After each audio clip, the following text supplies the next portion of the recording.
let's please start with some instructions for today's session. So please, Athena. Yes.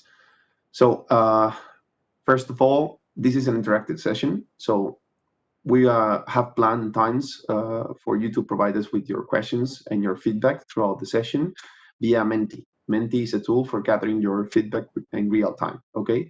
So that means that please gather your questions throughout the session and make them in the gaps provided for it.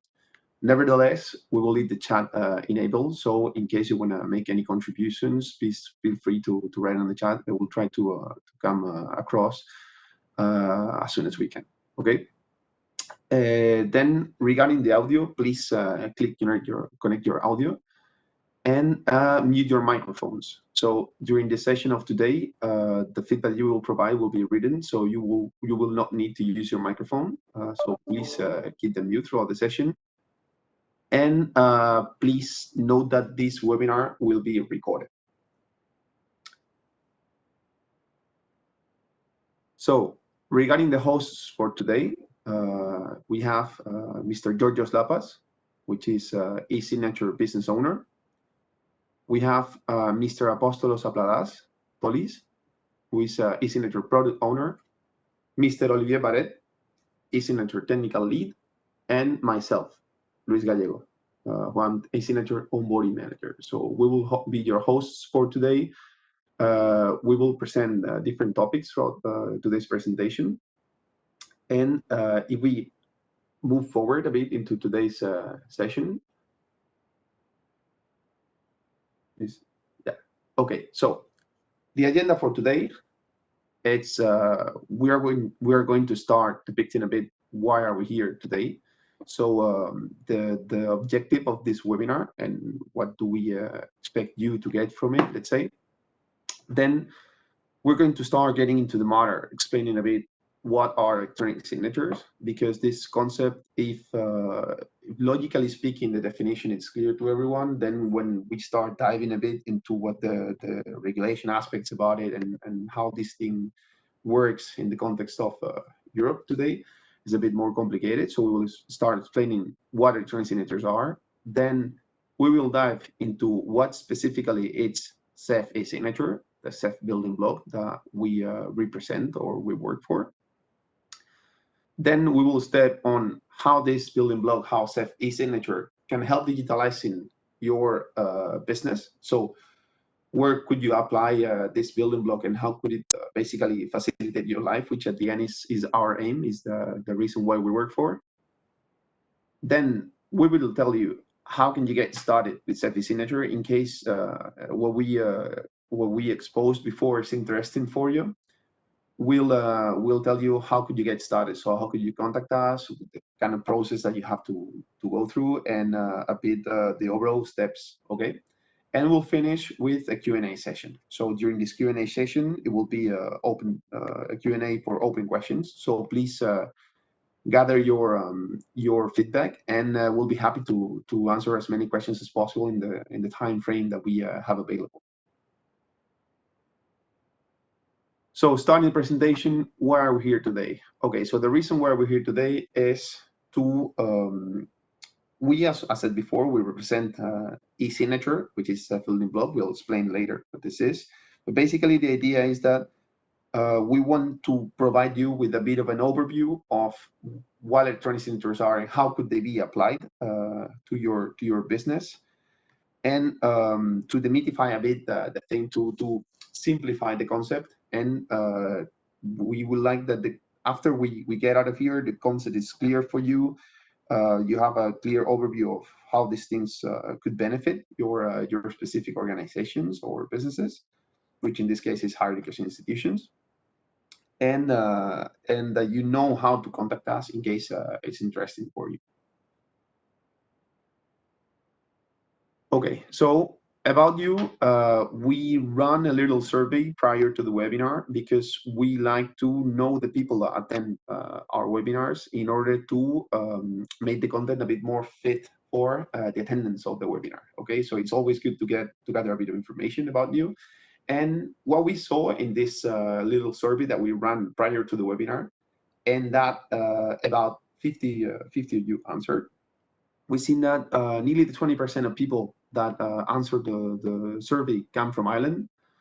Then the second most represented country is Romania, followed by Portugal, France, the Netherlands, and until different 20 countries. So we have different, a broad number of countries represented in the webinar today, and we see that there are European and non-European countries, which is an interesting mix, and it's good for the purpose of this webinar.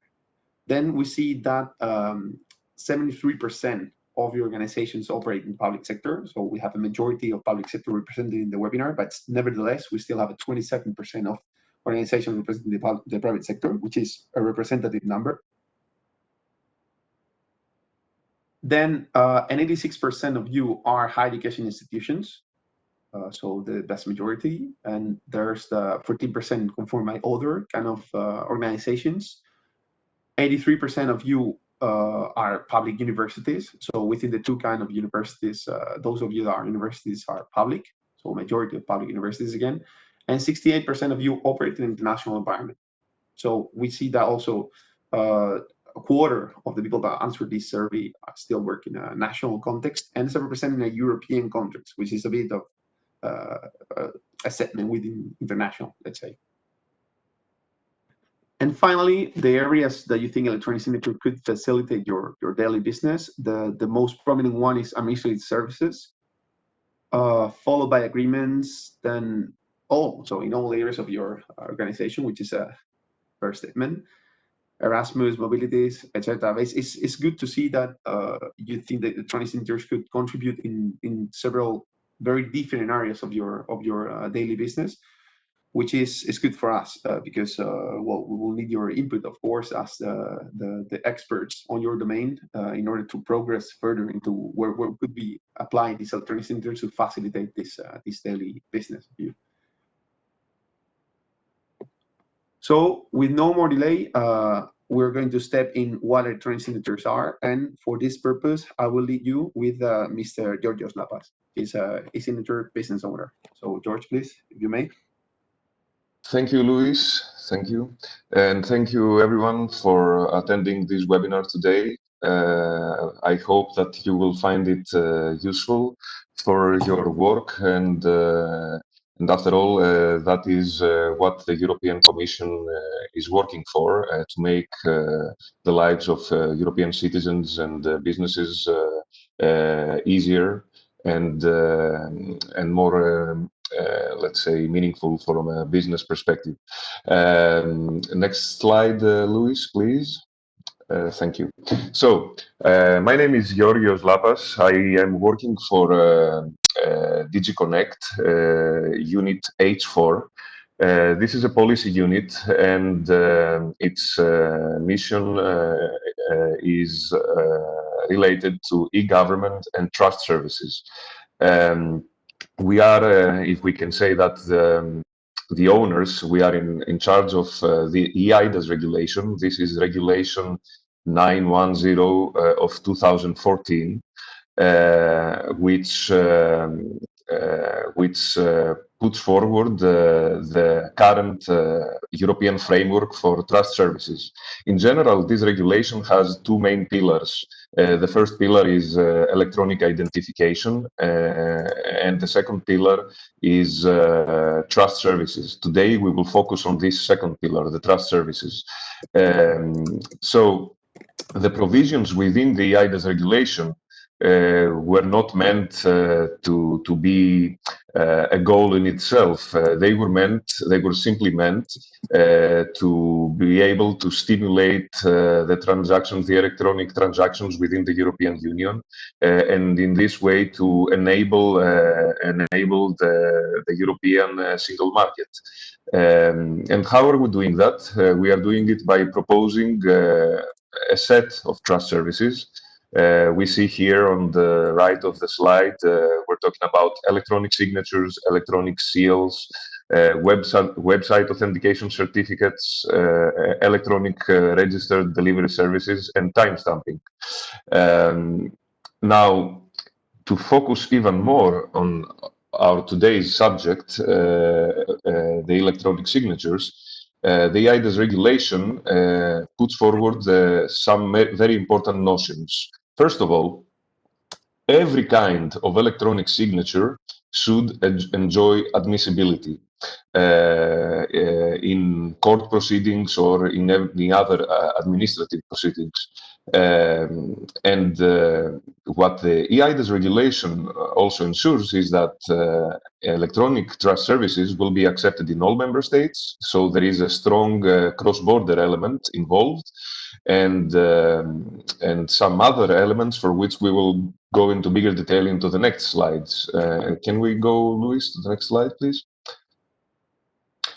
Yeah, I would like to return later to this slide, so let's keep it. So next slide, please. Okay, so more specifically about electronic signatures. This is obviously a solution for natural persons.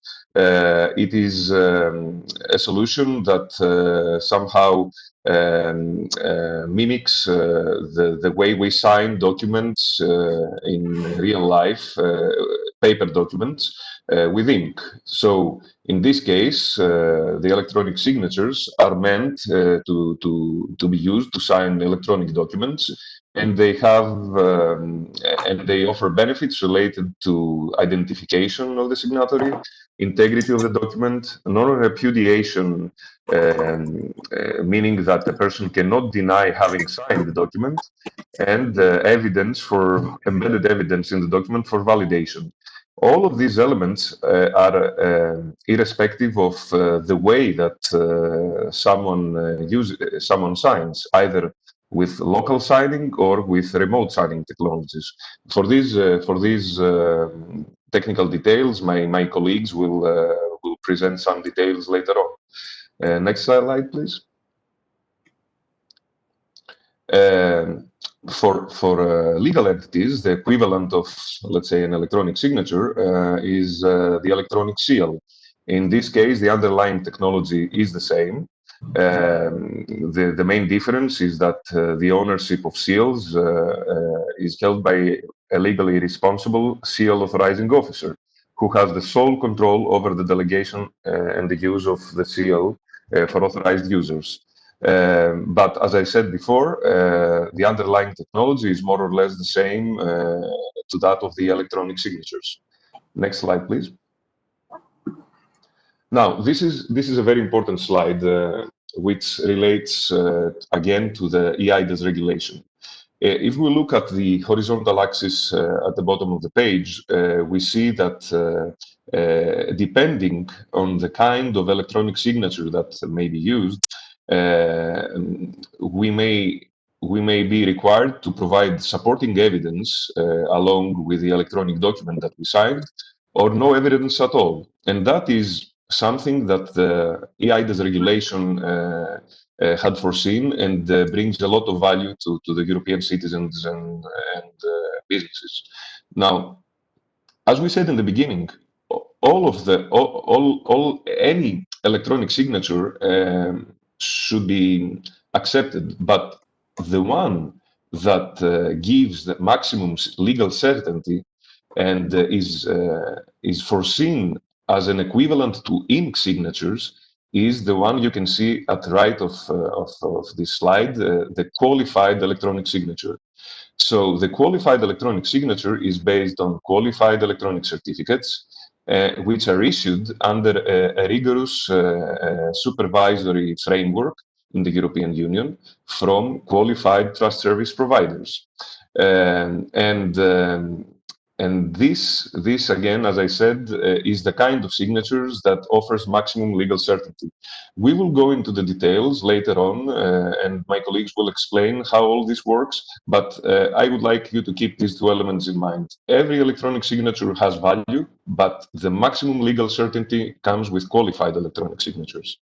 So if we have a next slide for me, or if we can go back to the international aspect, Luis. No, I think this one is for Tolis. So let's please go back to the international. Yep.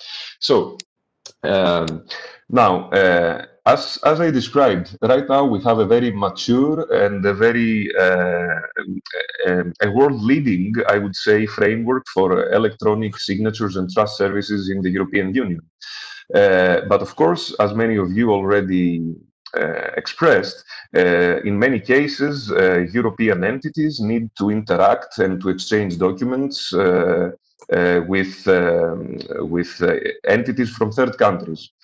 Until today, unfortunately, there is no concluded international agreement for the mutual recognition of qualified electronic signatures, something that is nevertheless foreseen under Article 14 of the EIDAS regulation. But nevertheless, our teams are working on paving the way ahead and to prepare the European Commission in order to be able to conclude such international agreements. So we are currently working on a cookbook, as we call it, a set of minimum requirements and recommendation for any third country who would like to come closer to the way the EU is functioning right now, and who would like to be able to mutually recognize electronic signature. So rest assured that this is on our focus, and we are working to that direction in order to further ease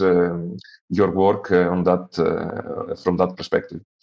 And that's all from my side. Now I will hand you to the good hands of my friend Tolis Apladas from Digit. Thank you very much. Thank you very much, George. Thank you very much, Luis, and the team for organizing this event. Uh, my name is Apostolos Tolis Apladas, or simply called Tolis, and I'm the product owner here in Digit in the European Commission of the electronic identity and signing services. Today, we are going to focus on the electronic signing services, and I hope that in this webinar, we are going to provide you a very good insight of the activities that we are performing here in the European Commission in order to actually foster the digital transformation, not only of our European Union institutions, but also to assist you on proceeding to this digital transformation to your entities. In order to achieve that, as George mentioned, we have already the legal framework in place in all of the member states, and this is already a solid foundation in order to try to implement something. And this something can be achieved by two main ways, as we can see in this slide. We can qualified electronic signatures with two ways, either via smart cards or by the so-called remote signing, which is something established legally and technically speaking in 2019, which is the remote signing. Now, the difference between these two is on the nature of the certificate, not the nature of the certificate, but on the location of the certificate. A smart card actually is a physical token that contain and protect your private key. Actually, these are the cryptographic material to be used, the software to be used, and the hardware to be used in order to produce a qualified electronic signature. Imagine that the smart card is like your Visa card that you have in your wallet. Um, with a smart card, anybody can sign using any platform, provided that you are in possession of an adequate hardware and software. Because a smart card, in order to be used, needs to be physically connected to a PC, and to also have a smart card reader in order to be able to access the hardware and software located in the smart card. The remote signing is, as I mentioned before, a brand new feature technology that was introduced in 2019. And there we have a completely different approach. Basically, the certificate holder does not have to possess anything.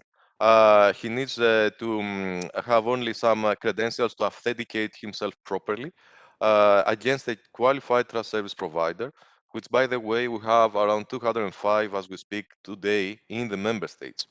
Your certificate, the needed software and hardware are located at the QTSP premises, and yourself are making use and you are accessing these credentials remotely by just using your browser. As you can imagine, this is a very interesting technology because it gives you extreme mobility and the ability to use or produce, I'm sorry, qualified electronic signature via your mobile phone or tablet. And just a side note here, in the European Commission, we operate in my unit, in my team, the signing service, which is using this technology for a year now. And we have managed to see extreme results, especially now during the COVID situation. In the next slides, I'm going to give you some more information about this attempt. Now, authentication and signature. An electronic signature is basically uh, it, it has two objectives. One is to authenticate properly yourself, and second of all, to sign a document by using the signing certificate.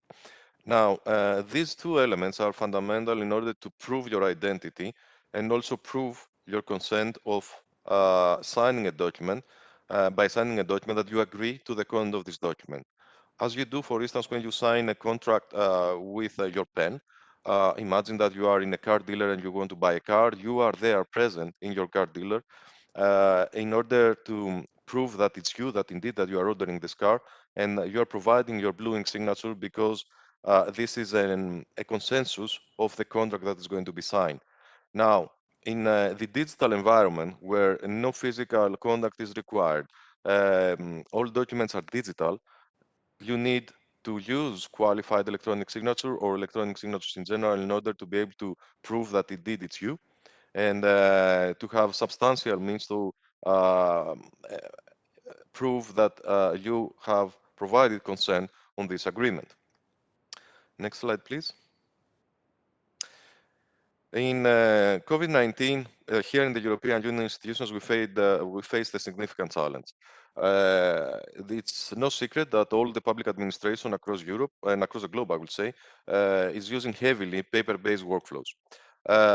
With the sudden, let's say, and immediate lockdowns that had to be imposed across the member states and in the European Union institutions, from one week to the other, we had to, all of us, to start working remotely, but also to guarantee business continuity. And a big chunk of our business here is to sign contracts or to exchange documents signed with blue ink. So somehow we had to find a way to overcome this obstacle and start signing documents electronically. And this is where the EU signed, the European Commission's own signing service came into play. We had a very good timing. Back in November 2019, we had already triggered the proof of concept of these remote signing certificates, and we triggered this solution back in March 2020, starting opening this service and this functionality gradually to the rest of to all of the European Union institutions, bodies, and agencies. And as you can see in this graph, we started with this remote signing in April with just 100 of documents per month. And in November, we have reached almost 7,000 documents signed completely electronically by the usage of this remote signing technology. As a side note here, because this is not present in the slide, European Commission and the institutions in general are sealing documents for 4 years now via this service, and we are sealing around 100,000 documents per month. This is a huge number. And I know that there is a lot of focus today about the electronic signatures, but please do not forget the important value of the electronic seals. The electronic seals, as George mentioned before, are representing the legal entity, is the equivalent of a blue ink stamp. Whenever you stamp a document, you can immediately transpose this to an electronic seal. And in a complete workflow, complete digital workflow, you have to use your sealing capability in order to guarantee the proper execution of such a digital workflow. Next slide, please. What is CEF eSignature?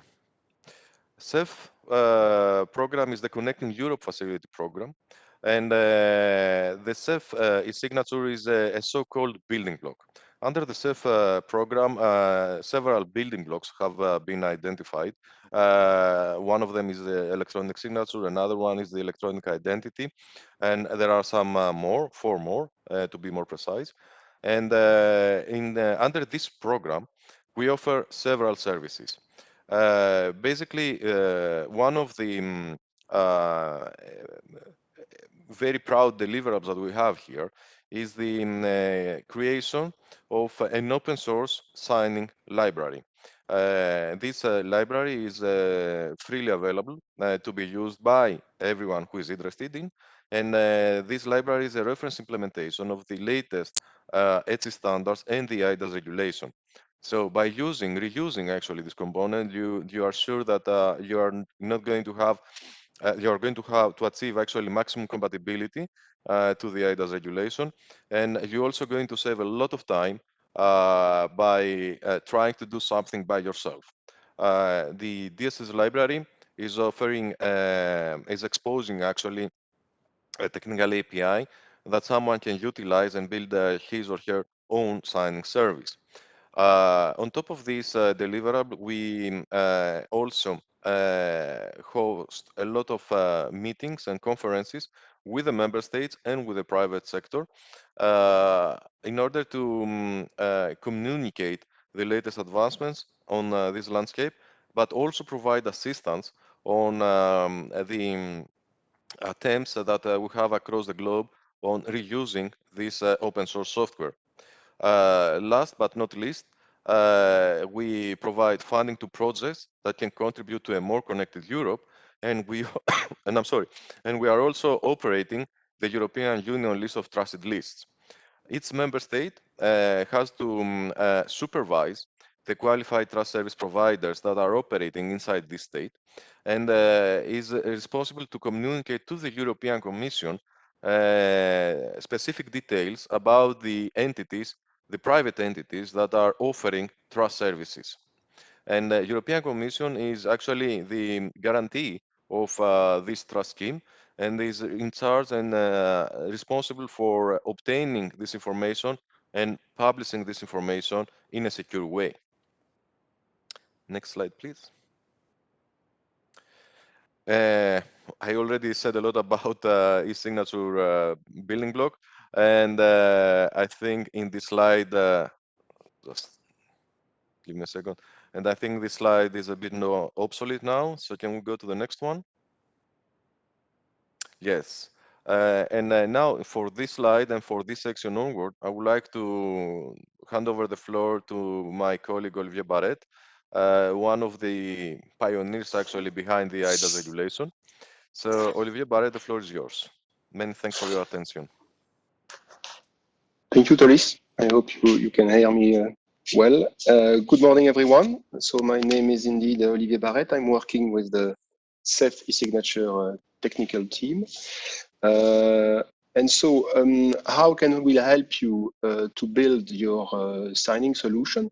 As already actually Tolis covered the topic, we can help you in 3 ways.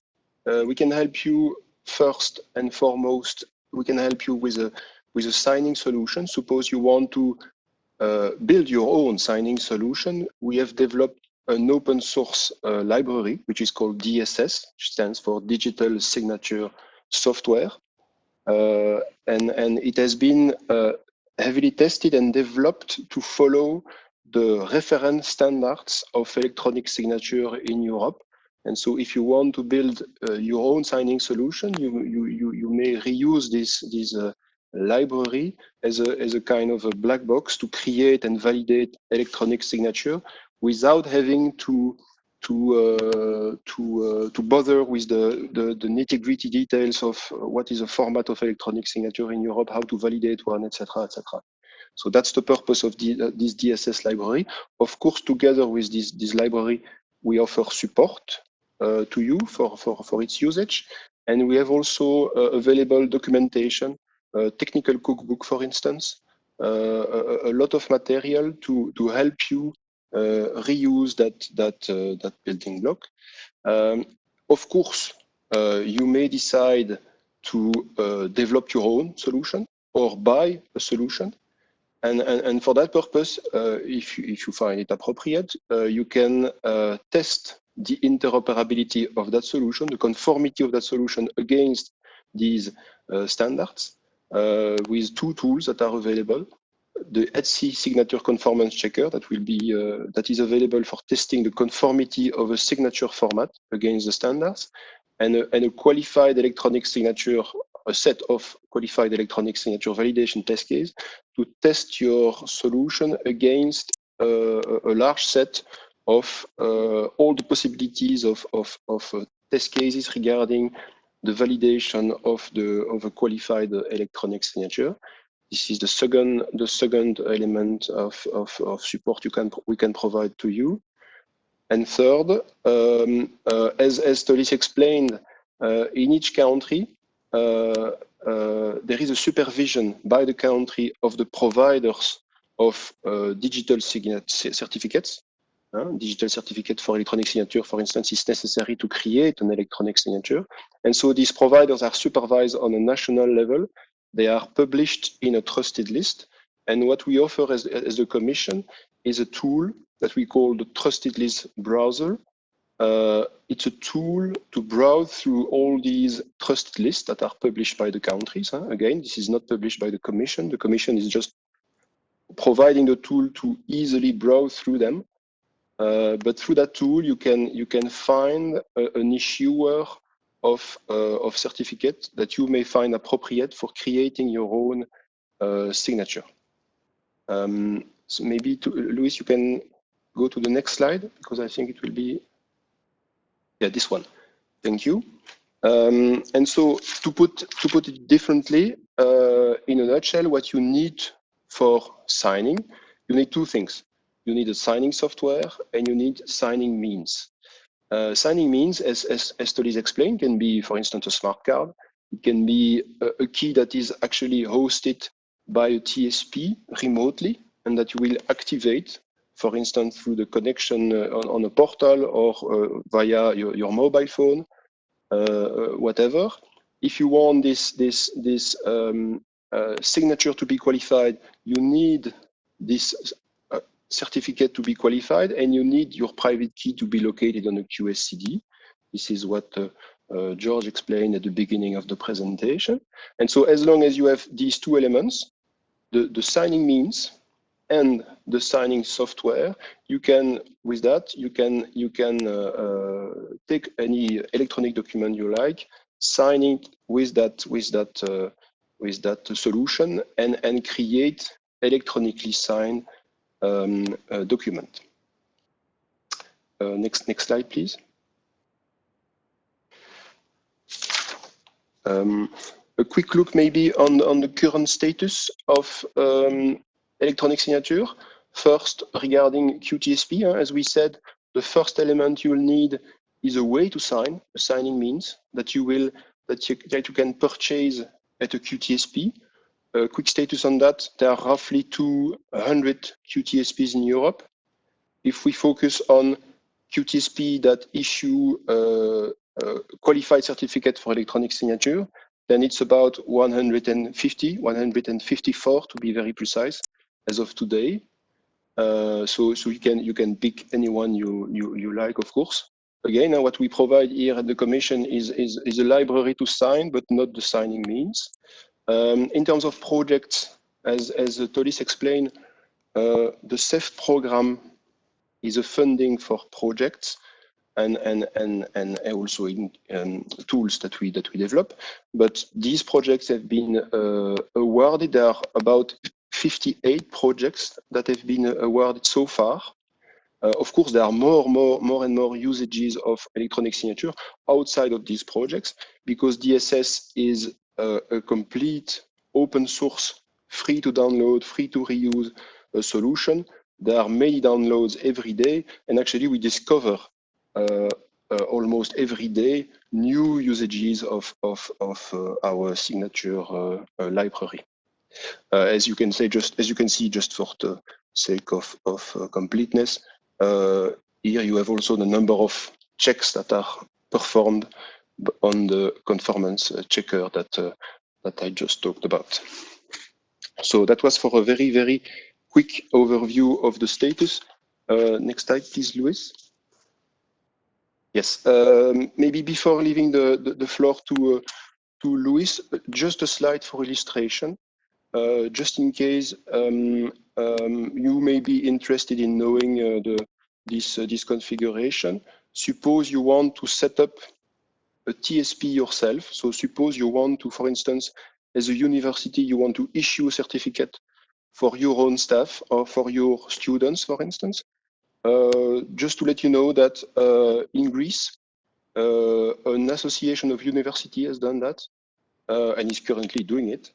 The name is ARICA, so it stands for Hellenic Academic and Research Institutions Certification Authority. So it's a certification authority issuing certificate as a group of university. Behind that, there is a non-profit company that is called GUNet, if I say it correctly. We put here the link on the slide if you are interested in such configuration. Again, if you want to yourself issue your own certificate, that may be worth a look. So that's about it for me. I will now leave the floor to Louis. Thank you very much. Thank you very much, Olivier. So please, Athena, we can move forward with the presentation. Yes, so here you have the first Menti question. So it's about which processes did you have to adapt in your institutions to adapt to the COVID scenario. So how does Menti works? You can access Menti in www.menti.com,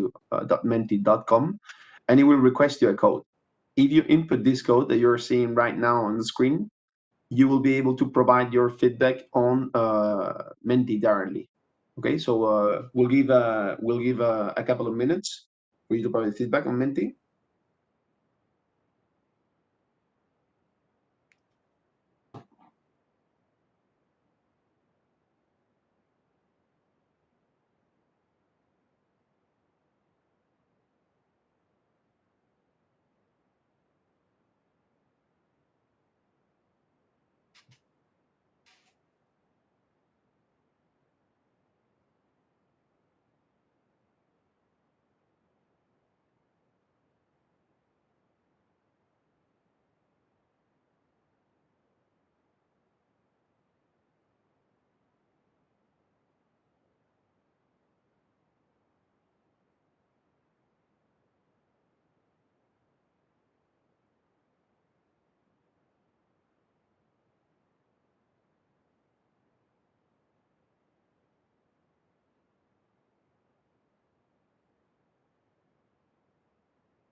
Okay, great. Thank you very much. As you can see, we're displaying a wide variety of different processes that you have to adapt for the COVID scenario. I'd say that the common variable to all of them is the digitalization of the processes, which is let's say one of the main driving forces for everyone to adapt to this post COVID scenario. So thank you very much. Questions are noted. We'll try to answer them through the Q&A session at the end of the webinar. And please, Athena, we can go back to the presentation.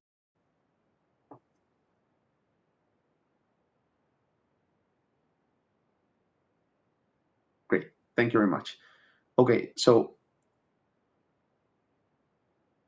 stepping into the next part of the presentation, we can see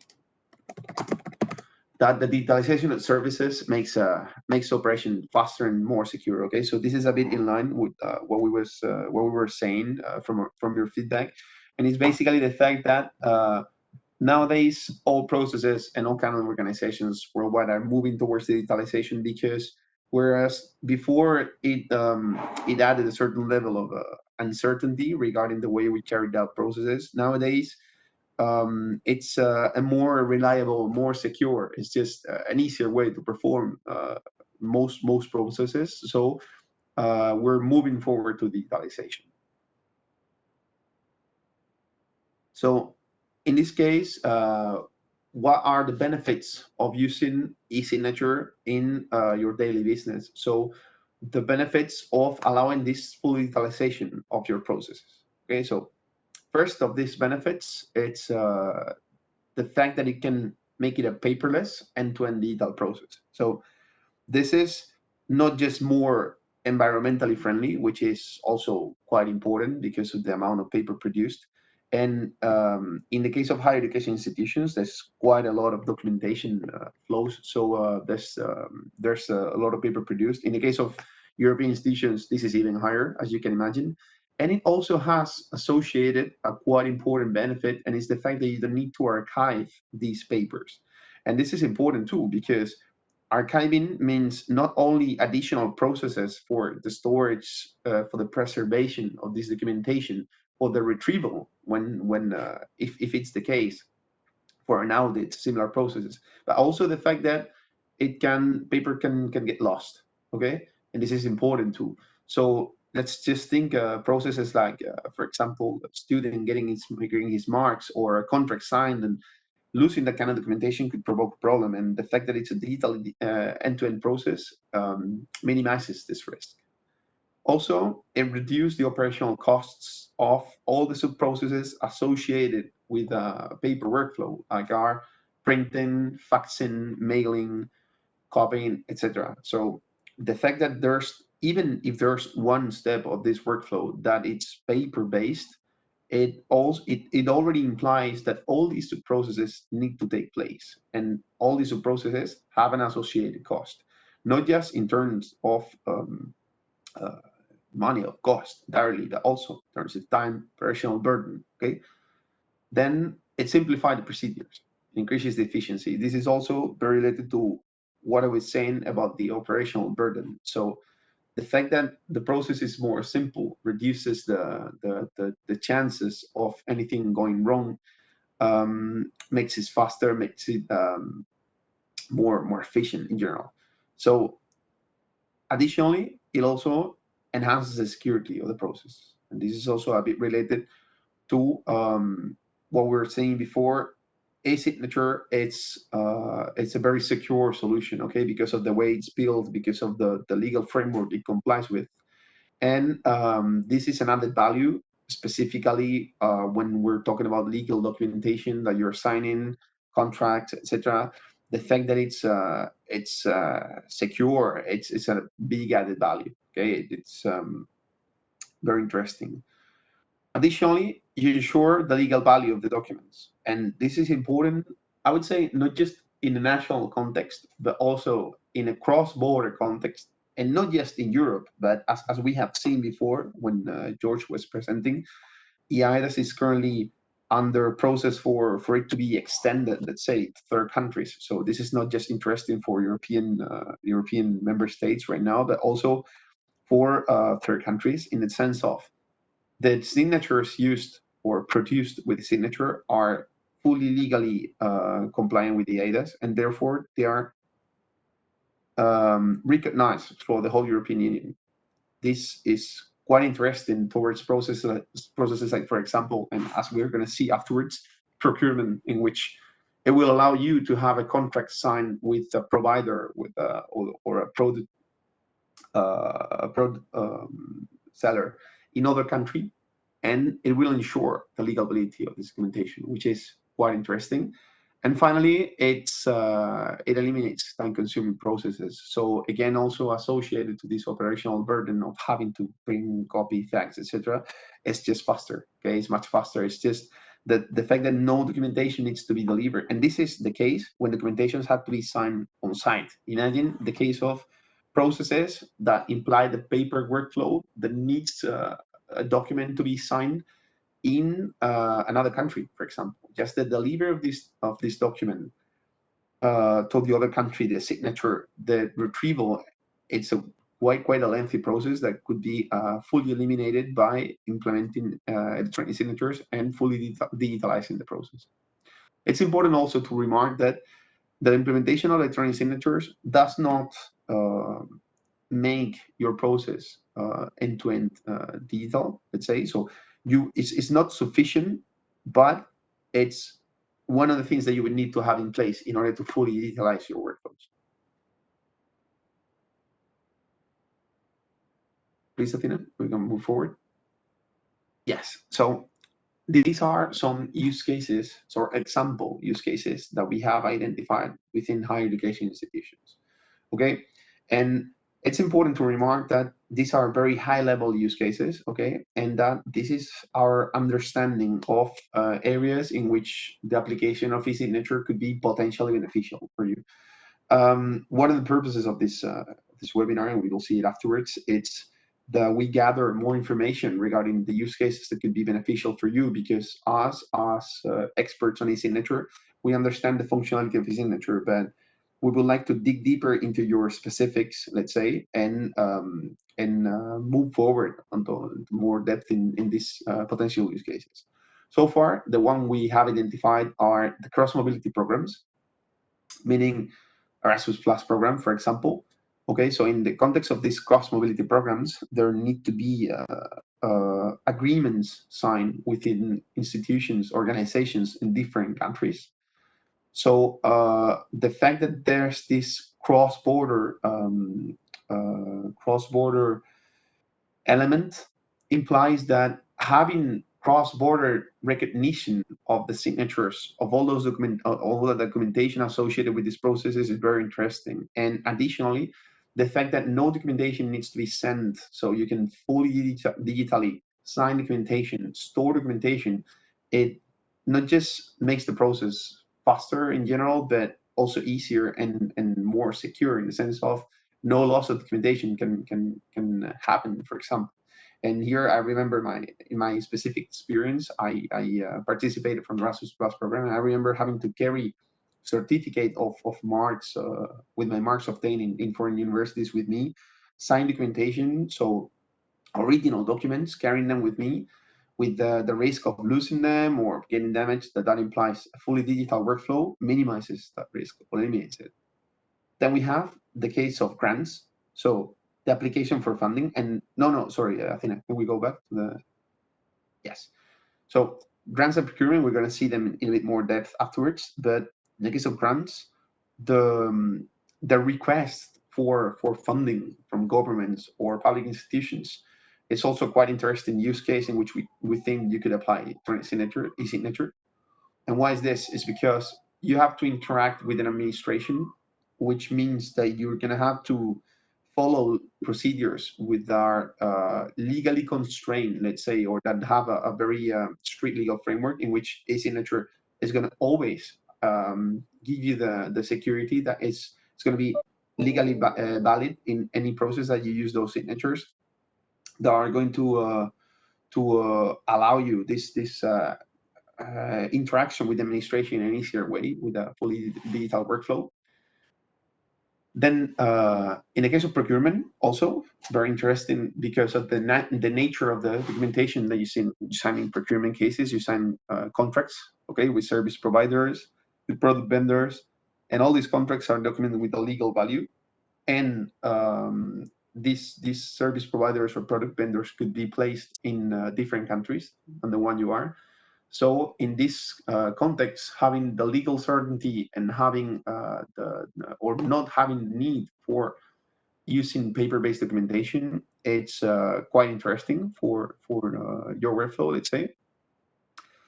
We have also internal administrative procedures, so all the processes that happen within your institutions. And in this case, I'd say the legal side of it is less interesting, but it's more the fact that it's faster. It's operationally faster, it's operationally convenient. It will allow you to store all documents digitally, to transfer them digitally, so no paper lost, no printing, no time consumed.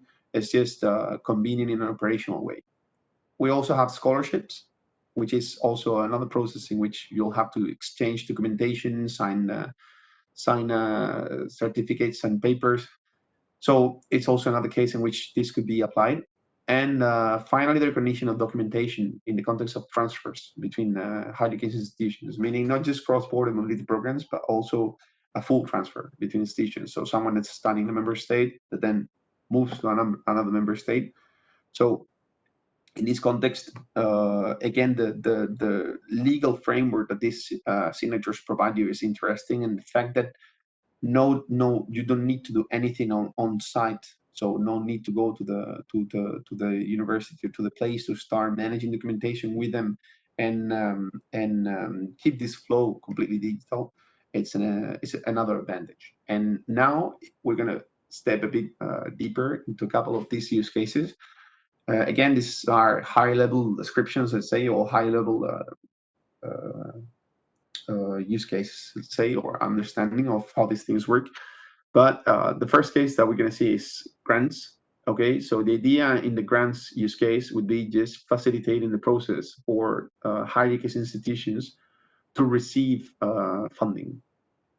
So in this case, and as I previously remarked, the use of these signatures ensures the process to be carried out in a seamless way, in a secure way, and it gives you this legal angle, which is always interesting when interacting with administration, when interacting with governments. You know that there's, as their framework is more, it gives more constraints from the legal side of you using an instrument that already ensures you the legal compliance with any requirements they may have. It's quite interesting from your side. So additionally, it offers you a paperless process. So no coming and going of documentation up and down, which is simple, which is fast, and finally, which is secure, which is another thing that you would like to do while signing official documentation, is the fact that all these signatures are carried out securely.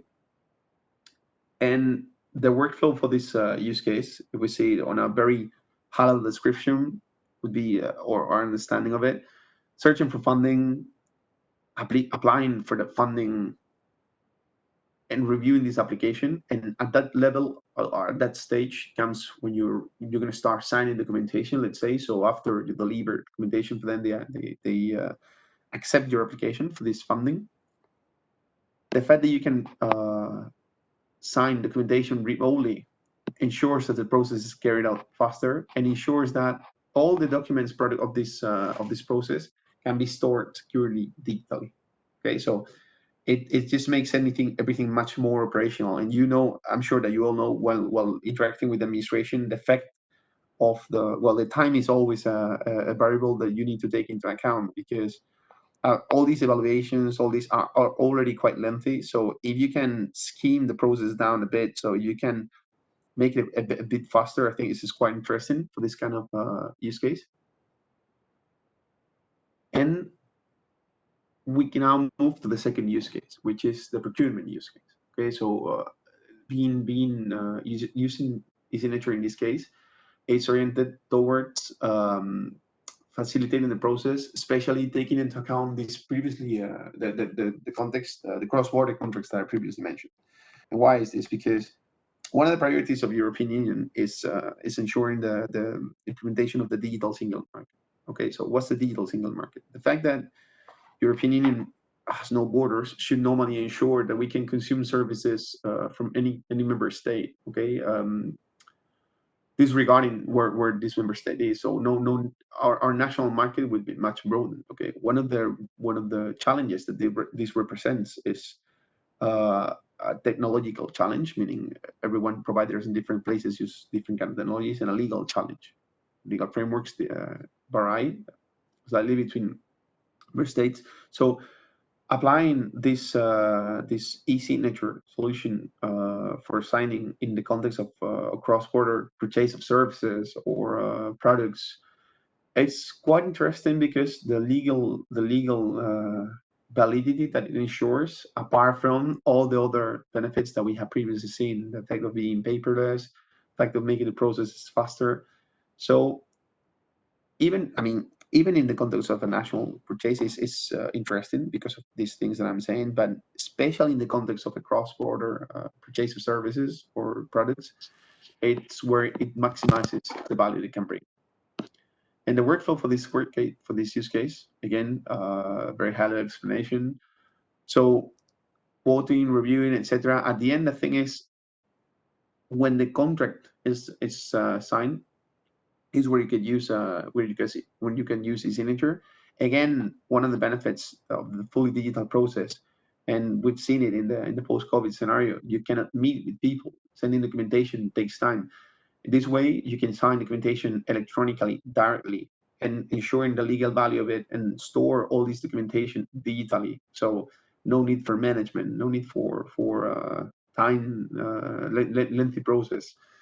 It's really we think it could be quite interesting to apply it for this use case.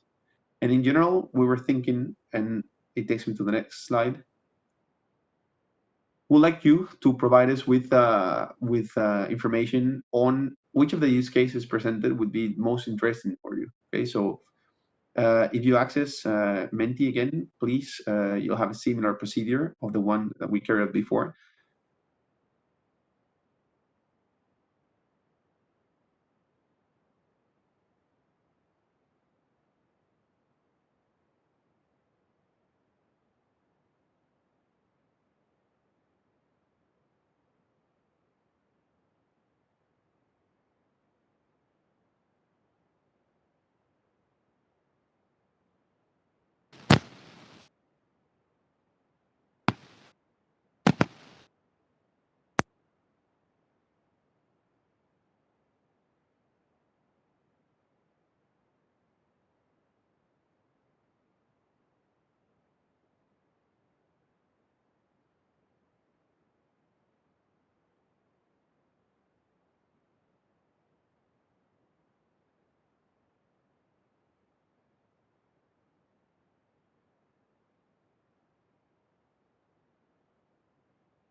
Okay, thank you, all of you have contributed. The results are quite interesting. We still have the internal administrative procedures leading the board. But if we take into account that the cross-border mobility programs are also somehow could be a bit associated with the recognition of documents in the context of transfers. So they're partially related in the sense of they're related to the recognition of documentation from or titles from other universities. It's quite interesting overview of the use case that you're interested for. So thank you again for contributing. And now we're going to go back to the presentation. So please, Athena. Okay, great. So we got to the part of the presentation in which we're going to explain you how can you get started with eSignature. So now that we have that we know what eSignatures are, that we know what CEF eSignature is. So how can you get started with it in case that this sounds as an interesting thing for you? So the process is a 4-step process. Okay, simplified. So the first thing that you need to do is to get a bit familiar with the eIDAS and the standards to implement an eSignature compliance solution. Why is this? Because you will need, based on this framework, let's say, or these kind of signatures that the eIDAS defines, you will need to identify which is the electronic signature that is appropriate for your case. Okay, so not everyone has the same needs. So in this case, you will first need to see what your needs are. Okay. Then, based on these needs and on the type of signature chosen, you will need to produce some IT specifications. So the thing is, you will need to produce these needs into, okay, technology-wise, what do we need to do, okay? And there comes, in this second step, comes one of the main decisions within the process, which is basically, would you build your solution using DSS, or would you purchase an external solution or build yours from zero? And why is this decision important? So this decision is important because the way you can use this CEF eSignature afterwards varies depending on which one you choose. So in the case you decide to go from scratch and to develop your own solution, which is, I would say, I would not discourage you. This could be the case, but it's the lengthiest process and the most expensive. So you will have to also test afterwards if your solution is actually EAS compliant, for which you can use tester with us. We will see later. If you decided to go for a vendor solution, which is one of the main use cases also, the fact is you would purchase the solution, but then afterwards you will need to test it to see that it's EAS compliant. And finally, in case you wanted to use DSS, the open source library that we provide for this purpose, the interesting thing of using DSS is the fact that apart from that, it will make the development of the solution easier for you. It will ensure out-of-the-box compliance with the eIDAS. So meaning, if you use DSS to build your solution, you don't need to test it because you know that your solution is already compliant with the eIDAS, which is interesting. So once you make this choice, let's say, we'll have to walk into the third step, which is testing the compliance of the solution. So as I said, in the case of you using DSS, you don't need to test because you know that your solution is already compliant. But in the other two cases, you need to use this, you need to test this compliance with EIs.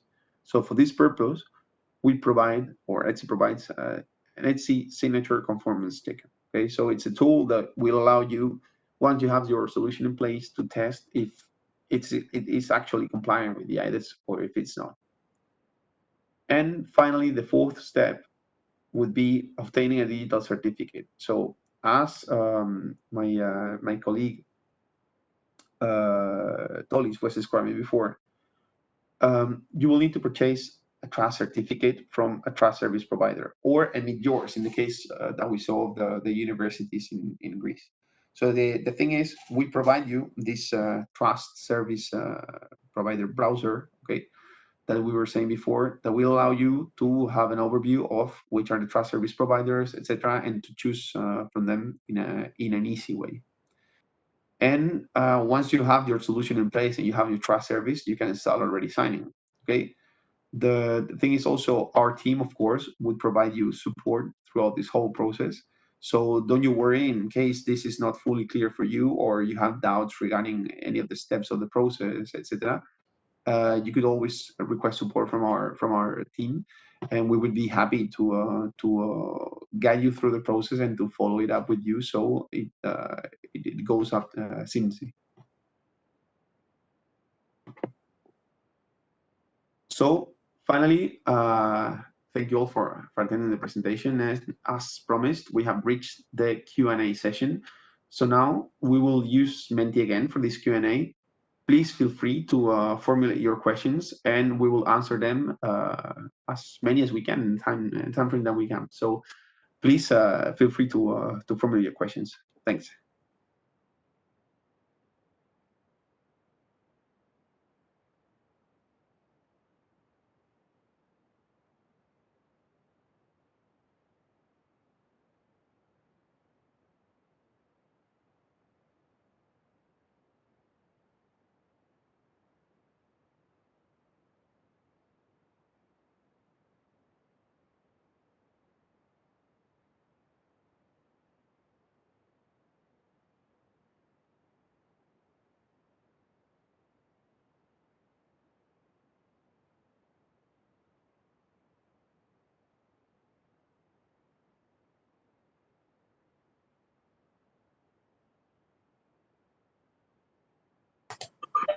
Okay, so this is the first question. So Olivier, will you please?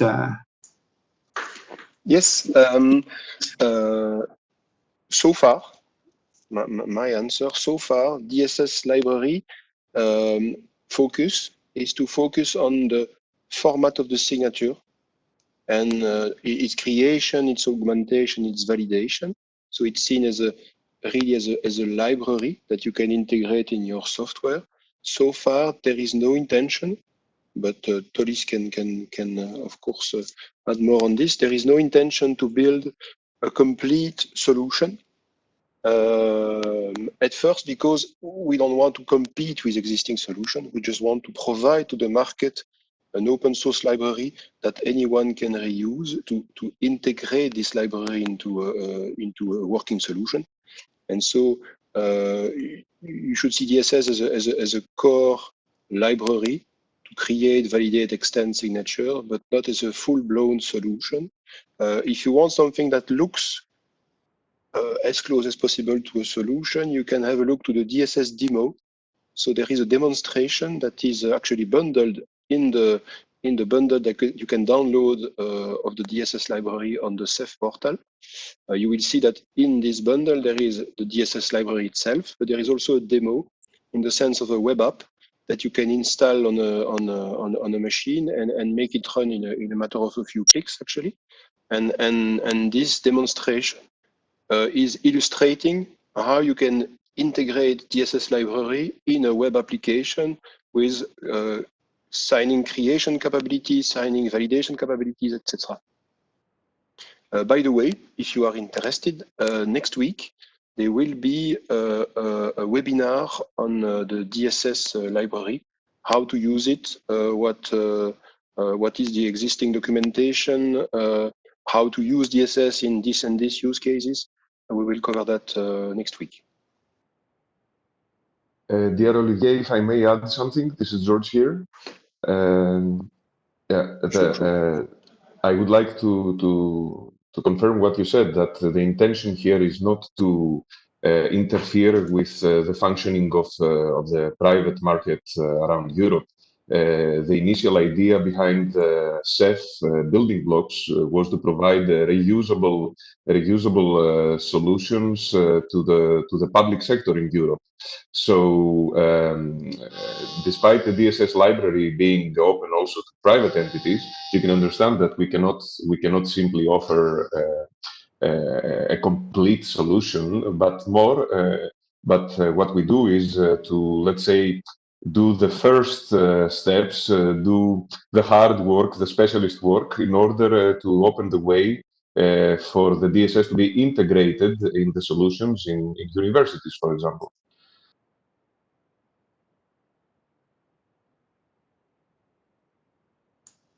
Thank you, George. I hope this answers the question.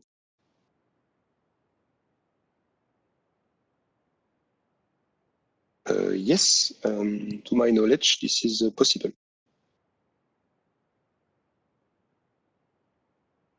Quick answer.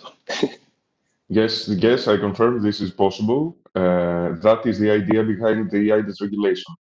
Once you purchase trust services from one QTSP seated in one member state, you can use it everywhere in Europe. Next question. I understand that the question is, does the signature created by DSS is compatible with national e-signatures? I understand. Of course, we cannot know all possible formats that you may use at the national levels, because we know there are different formats at national levels. There are a certain of formats that have been listed in Article 27 of EIDAS. So Article 27 of EIDAS is electronic signature regarding public services, and you will see that in the Commission implementing decision 2015-1506, there are a list of formats that are required for public administration to be recognized as format of electronic signature. And so DSS is implementing these formats because they are the kind of, if I may say, the pivot formats that we think are the baseline format that are the basis for recognition and interoperability in Europe. And so DSS is focusing on that mainly, but from practice, because DSS has been developed for years now, we know that there are some, I would say, alternatives or small modification to this format in national, maybe not legislation, but practice.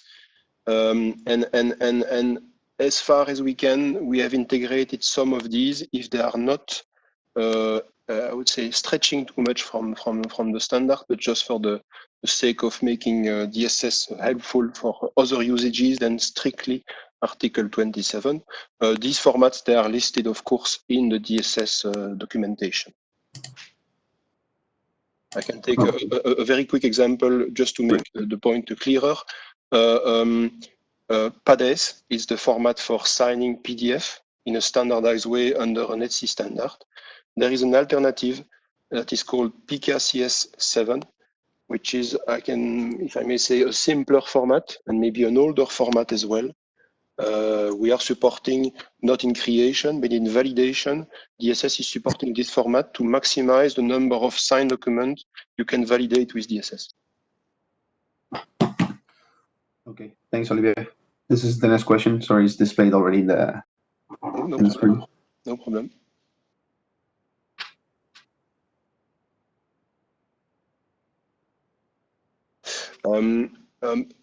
Yes, if I understand your question, so indeed, a trust service provider will provide you the certificate. It's true that in our explanation, we most probably do, I would say, the simplification of calling the certificate what is actually the certificate and the associated private key. So and when we talk about the certificate, most of the time we are also speaking about the certificate actually contains the public key. If you know about asymmetric cryptography, the public key and the corresponding private key is indeed something that is a secret, and that has to be protected by a QSCD, for instance, a secure creation device. And typically, the trust service provider gives you both. The certificate is signed by the TSP and should be public. That's the name. That's the whole purpose of the certificate, is to be public and known by everyone. The private key should be under your sole control. That's the term used by EIDAS. This sole control is very important to prove that you were the only one able to sign with that signing key, that private key.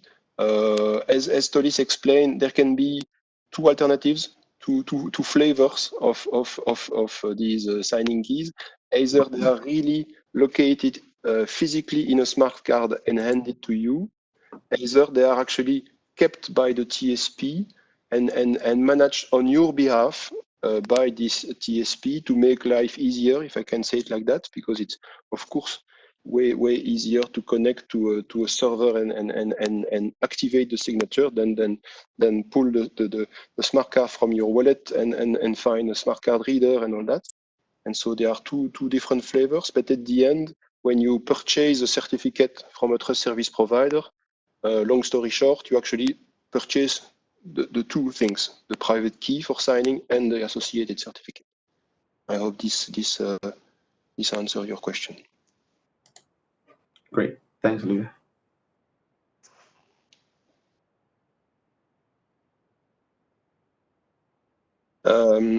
That's a typical question we have from time to time on the support. Unfortunately, as the Commission, we cannot advise on a particular private company. And so the only thing we can say is please go to if you are talking about issuer of certificates, there is a list of issuers that you may find from the trusted list or directly or through the trusted list browser, as we explained. Yes. So you can go and look for the Netherlands, for instance, and look for.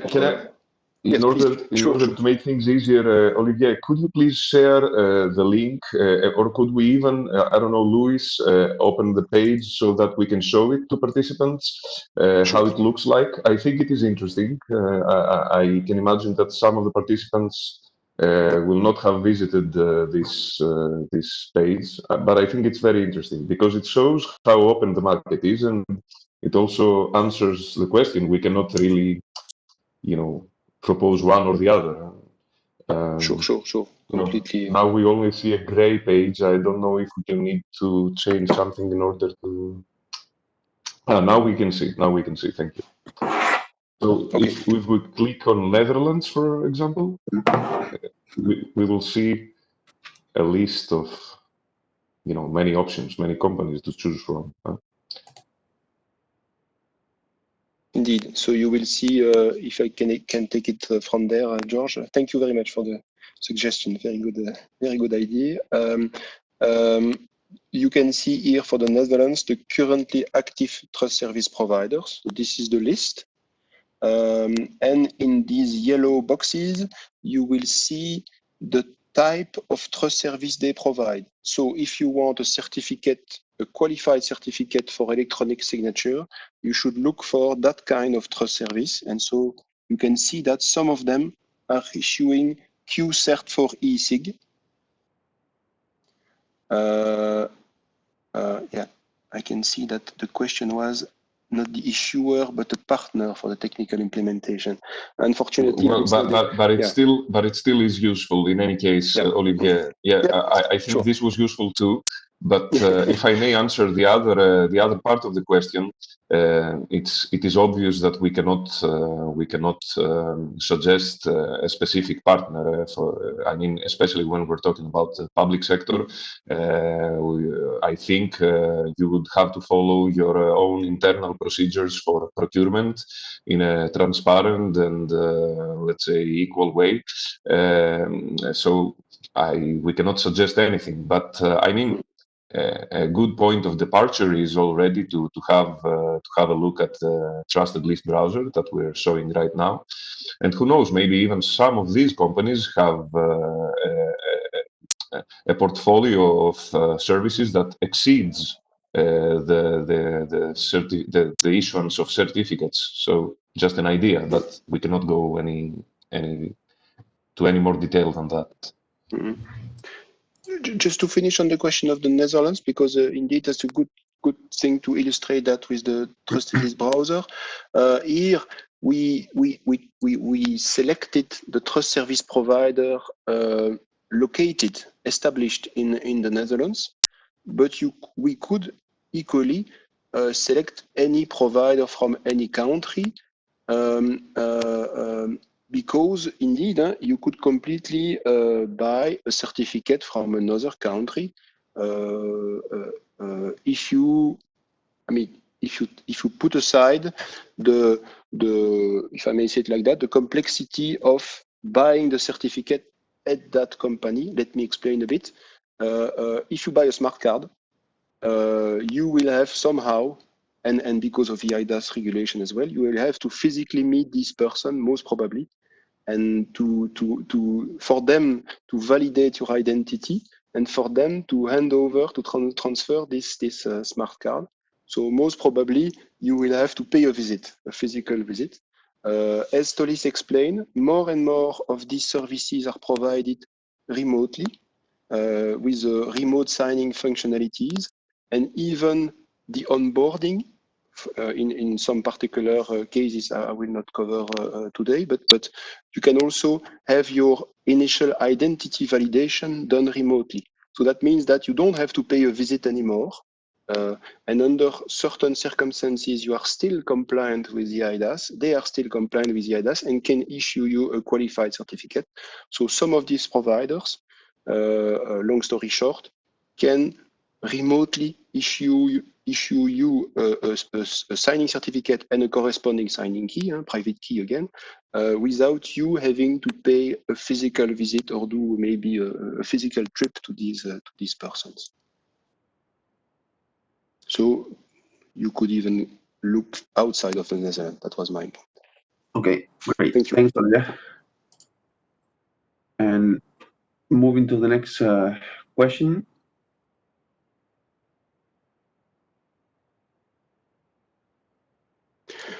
Indeed, EIDAS spans outside of strictly the member state, and the 3 EEA countries that are not strictly member state, so Norway, Iceland, and Liechtenstein, can benefit from EIDAS as well. Right. Thanks.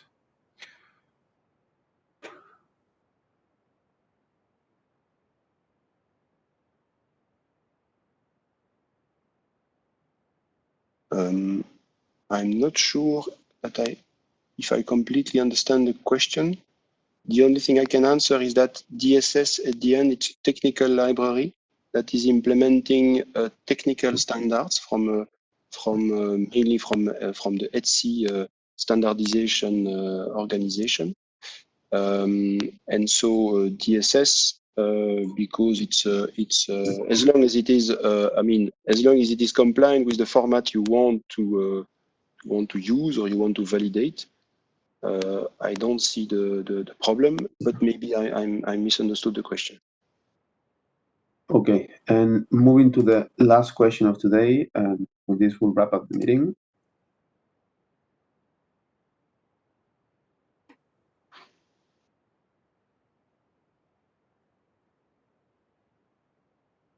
Indeed, interesting question. Thank you.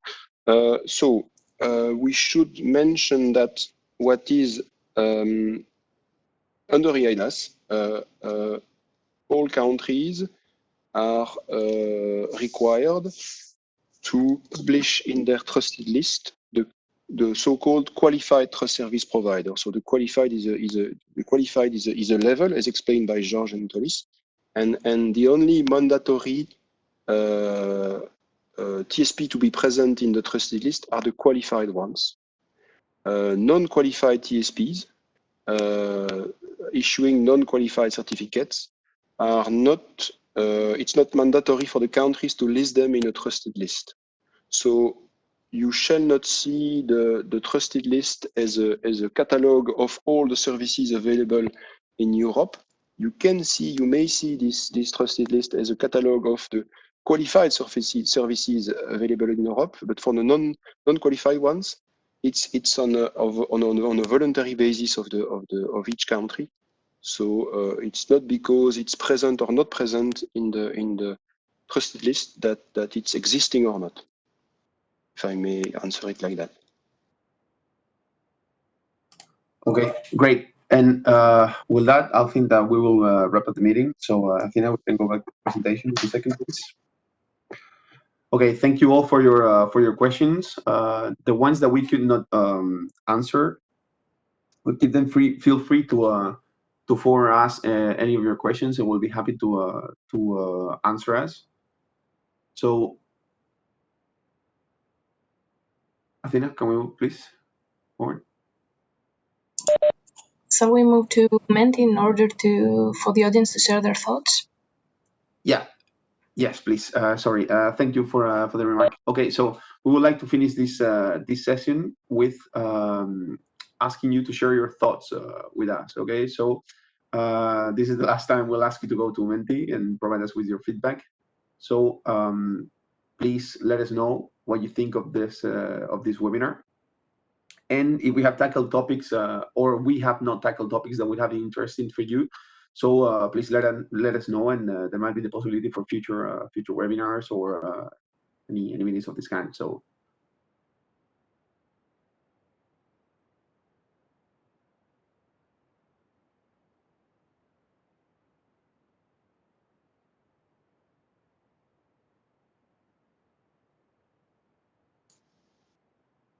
Luis, maybe if you can put the link of the Yes. support, maybe it would be interesting, I think, in the chat.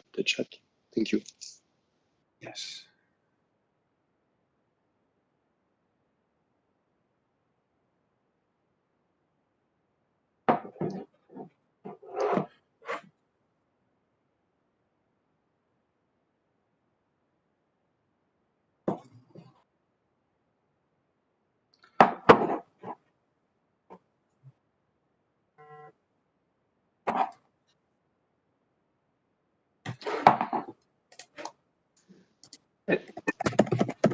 And maybe the date and the time slot of the DSS webinar next week, maybe, if some people are interested in following. Yes, definitely. What we can do is that we'll forward you all those information Oh, yeah. to the participants Okay. together with the presentation of today, and that way we will have the full package of information, let's say. Okay. So as I said, thank you all for attending. Thank you all for providing us with your feedback and with your questions. It will give us a lot of material to work on towards the future, and maybe profundize a bit in this topic of higher education institutions that we think is very interesting for us. So thanks again, and well, this is the end of the webinar. Thank you very much. Thank you. Bye. Thank you. Good Thanks a afternoon. lot, everybody. Have a good afternoon. Thank you very much. Thank you. Thank you. Thank you. Thank you. Thank you.